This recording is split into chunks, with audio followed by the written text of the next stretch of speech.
السلام عليكم بنات، كيف دايرين؟ لاباس عليكم؟ نتمنى ان شاء الله تكونوا بخير وعلى خير.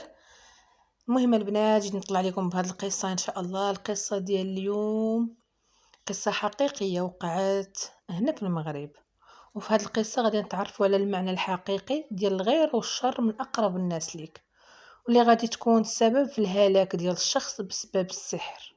فبلا ما نطول عليكم ونخليكم مع القصه اللي غادي تصدمكم. خليكم معايا. القصه ديال اليوم قصه ديال واحد الشابه اللي غادي نسميوها زينب، اللي العمر ديالها 27 سنه، خدامه في واحد الاوتيل بواحد الصالير اللي زوين، وعايشه مع العائله ديالها اللي متكونه من اب وام وزوج ديال خوتها، وهي البنت الوحيده اللي بيناتهم. زينب كانت واحد البنت ضحوكيه وزوينه والتربيه الحسنه، وكان عزيز عليها الضحك والبسط. وفي الخدمه ديالها واحد النهار تعرفت على واحد الشاب اللي غادي نسموه سعد، خدام في نفس الاوتيل اللي كانت هي خدامه فيه. سعد انسان رزين ومؤدب، والاخلاق ديالو عاليه مع الناس ومع حتى الاصدقاء ديالو. كان سعد يتيم الابوين، وكان عنده غير واحد الخو ديالو كبر منه، مستقر هو حتى هو مزوج بوليداته ومستقر في مدينه اخرى. سعد وزينب جمعات بيناتهم واحد العلاقة زوينة اللي كلها احترام وحب ومودة وتقدير. ودامت هاد العلاقة بيناتهم واحد العام من بعد سعد مشى يخطب زينب من دارهم، حيت كيشوف راسو عايش غير بوحدو والعمر دايز كيجري. وقال ملي لقيت الانسان اللي غادي نرتاح معاها قررت نتزوج بها ويكون معاها ويكون معها واحد الأسرة. وفعلا هداك الشيء اللي كان. زينب فرحات وعجبها الحال، وداروا الخطوبة وقرروا من بعد واحد 5 ديال الأشهر يكون العرس.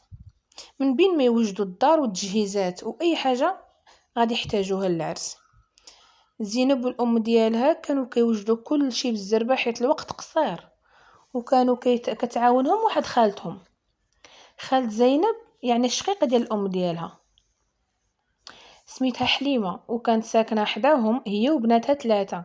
زينب كانت كتجمع واحد العلاقة زوينة مع خالتها وبناتها، وكانوا كيتعاودوا اي حاجه كتخص حياتهم الشخصيه بحكم انهم كبروا مع بعضياتهم. وهنا خالد زينب حليمه كانت ديما كتمدح في زينب وكتقول لها انتي بنتي اللي انا ما ولدتش وراكي عزيزه عليا. واحد النهار كانوا مجمعين عادي، وقالت لها واحد الهضره اللي غريبه، وفعلا كل وحده غادي تجيها الشك من هذيك الهضره اللي تقالت ليها. قالت لها خالتها كيفاش حتى تعرفتي على سعد وخليتيه يجي يخطبك، وكيفاش حتى خدمتي ودغيا ولا عندك صالير زوين؟ الا كانت عندك شي وصفه ولا كتعرفي شي فقيه وريه ليا باش نمشي وندي عنده حتى بناتي.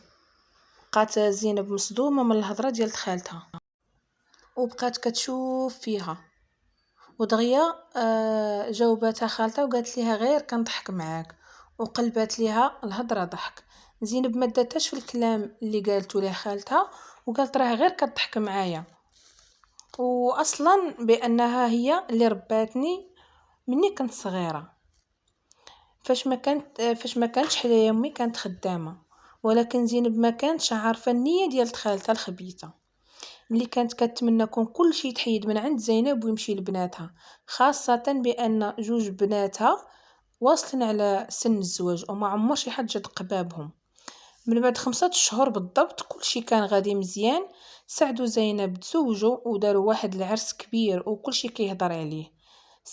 سعد عطى واحد الصداق باهظ لزينب والذهب والحوايج، المهم كاع داكشي اللي كيكون في الدفوع، يعني كان واحد العرس اسطوري. فما غاديش نقول لكم على الاحساس والمشاعر ديال خالتها حليمه وبناتها بطبيعه الحال من جهه زينب، والفرحه غير من فوق الخاطر، اما القلب ديالهم راه شاعله فيه العافيه بالغيره والحسد، وما كرهوش هذاك العرس كون ولا جنازه. والعائله بداو كيعطيو الهدايا اللي جابوا لزينب. وهنا خالتها حليمه تقدمات حتى هي وعطاتها واحد الدمليج ديال الذهب، وقالت ليها هذا ذكرى مني ليك، وعندك شي نهار لقاك محيده وما دايرهش، والله يكمل عليك بخير في زواجك. وهنا قالت ليها مريم غير كوني هانية، ما عمرني نحيدو من يديا ولا نتخلى عليه. بطبيعة الحال مريم ما كانتش عارفة ان هذاك الدمليج كله سحر وشعوذة باش تبطل ليها زواجها وتعيش حياة تعيسة. قبل من شي شهور على الزواج ديال زينب، خالتها حليمة كانت كتوجد واحد الخطة لهاد الشي كامل. مشات عند واحد الشوافة اللي كاع الناس كيعرفوها متمكنة من الامور ديال الشعوذة والجن.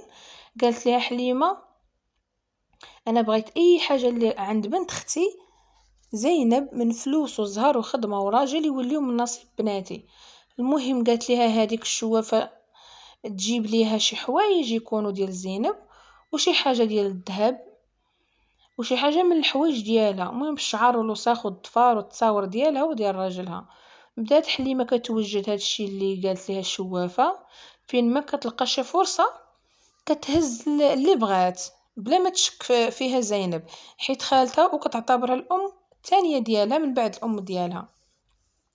من بعد ما جمعت كاع داكشي اللي قالت ليها الشوافة كامل وداتو ليها. وهنا الشوافة سولات حليمة وقالت ليها واش متأكدة بانك باغا تسحري لهاد البنت، حيت واخا يتنادم معاك الحال ما بقى عندي ما ندير ليك. وهنا حليمة جاوباتها بغيت. قالت ليها سيري دابا من بعد واحد 5 ايام واجي دي سخرة ديالك. وفعلا من بعد 5 ايام رجعت حليمة عند الشوافة وعطاتها واحد الكموسة فيها الشعر والضفار والتصاور، يعني كاع داكشي اللي جابت ليها حليمة.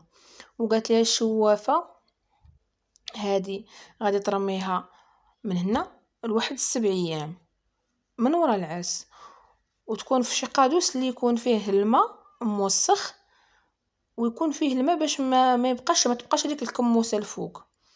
وهذا الدبليز راه اعطيه ليها ديرو في يديها واكدي عليها ما عمرها تحيدو، وعطاتها شي عشوب مره راه كتشربهم ليها. وفعلا داكشي اللي دارت. من بعد العرس زينب وسعد خداو واحد العطله وسافروا واحد السيمانه. ملي رجعوا كل شي كان عادي ومزيان، حتى دازت مده زينب بدات كتبدل وبداو كيوقعوا لها شي حوايج غراب. بدات كتحلم احلام اللي كيخلعوها، ومن الاحلام ديما اللي كتشوف واحد المراه كبيره واقفه عليها كلها دمايات وكتحاول تقجها. وبعض المرات كتنوض بالليل كتجري للطواليت حاشاكم وكترجع شي حاجه بحال الشعر والخيوط كحلين. وهنا الراجل ديال زينب بدا كيلاحظ هادشي على زينب، ما عرفش شنو واقع عليها وقرر ديها عند الطبيب باش دير جميع الفحوصات باش يعرف مالها واشنو بها لا تكون مريضة. وهنا في الفحوصات ما بان والو، كلشي عندها مزيان وما عندها حتى حاجة. ملي كتنعس بالليل زينب كتسمع شي اصوات هامسه في ودنيها كتخلعها وكتشوف في الحيط الخيالات. بدا الشعر ديال زينب كيطيح وصحتها كترجع للور، وحتى المعامله ديالها مع الناس تبدلات وما بقاتش مركزه لا في حياتها ولا في خدمتها. هادشي اللي خلاها تدفع شهاده طبيه بين ما تولي لاباس وترجع. لكن للاسف نهار بعد نهار صحتها كتولي اكثر من الاول. وهنايا بعد ما جاتها الدورة الشهرية جاتها كتيرة وما كتحبسها غير بالدواء. ومشات عند جميع الأطباء اللي كيقولوا لها نفس الكلام، راه ما عندك والو، لدرجة علاقتها براجلها ولات كتراجع بزاف اللور وكتبدل. زينب كل ليلة كتنوض على الغوات وكتضرب في راسها وكتنطف شعرها، وحتى كيوقفها غير سعد. النهار الثاني جات امها باش تديها عندها للدار وتقابلها. في هاد الوقيته خالتها حليمه ما كانتش هي وبناتها، كانوا مسافرين لواحد المدينه اخرى وما كانوش عارفين اشنو اللي واقع لزينب. ام زينب جابت واحد الفقيه باش يقرا لها شويه ديال القران على زينب، وقال لها بنتك راها عندها سحر والسحر خطير وتلبسها واحد الجن صعيب يتحيد اللي كيخلي الواحد يهلوس.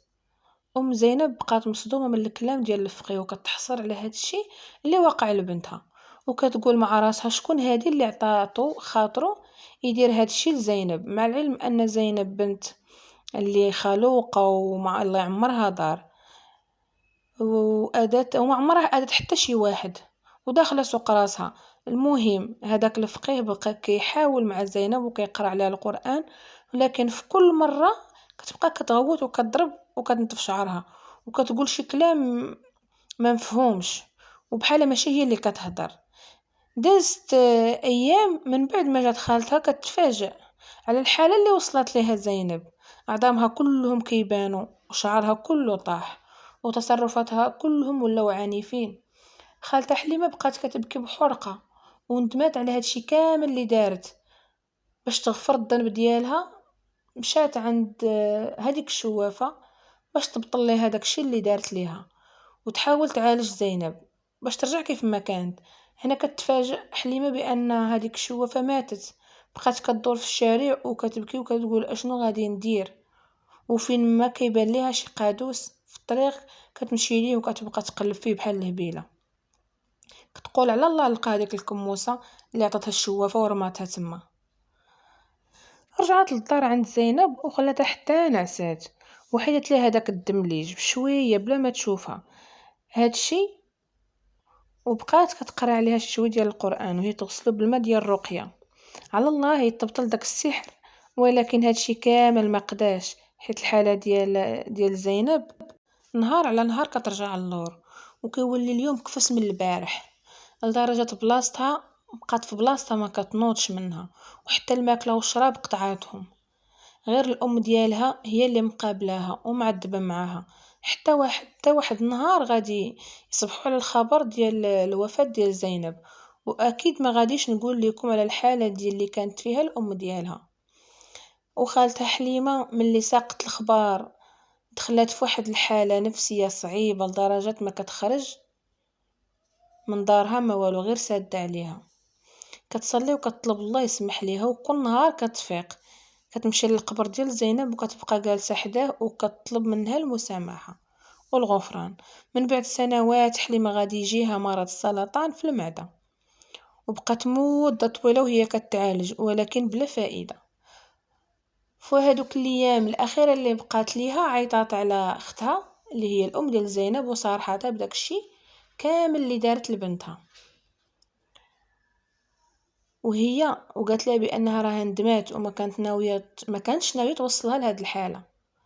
ام زينب ملي سمعت هاد الهضره تجمدات في بلاصتها وبقات كتشوف بعينيها اللي كلهم حزن، ومشات في حالها بلا ما تسلم على اختها. من بعد الايام غادي توفى خالتها حليمه. واللي خاصكم تعرفوا بان راجل زينب سعد حتى هو ما سلكش من الأذى ديال السحر، حتى هو أثر عليه بزاف وخلاه كيعاني مدة طويلة، لكن الحالة ديالو ما كانتش بحال زينب. وهنا غادي نكون وصلنا لاخر القصة ديالنا اللي النهاية ديالها صادمة. ملي كتجيك شي دقة من الناس اللي قراب ليك بزاف كتكون صعيبة. وبسلام عليكم والى قصة جديدة بإذن الله.